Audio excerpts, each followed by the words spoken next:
বঙ্গোপসাগরে কুতুবদিয়ায় পশ্চিম উপকূলে একটি ফিশিং বোট ডুবে এক জেলে নিহত ও একজন নিখোঁজ হয়েছেন। ৮ জানুয়ারি এ দুর্ঘটনা ঘটে।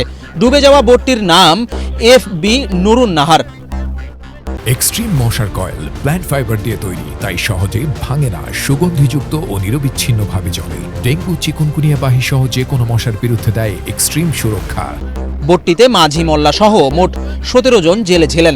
জানা যায়, সাগরের একটি জাহাজের ট্রলি এসে ফিশিং বোটটিকে ধাক্কা দিলে বোটটি মারাত্মকভাবে ক্ষতিগ্রস্ত হয়ে ডুবে যায়।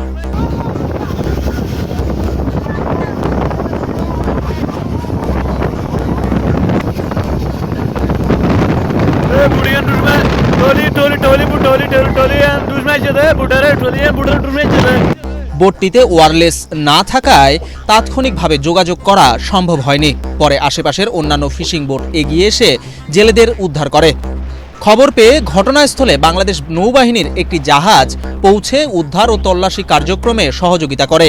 এ ঘটনায় নয়াকাটার বাদশা নামে এক জেলে নিহত হয়েছেন। অপরদিকে জিয়াবুল এখনও নিখোঁজ রয়েছেন।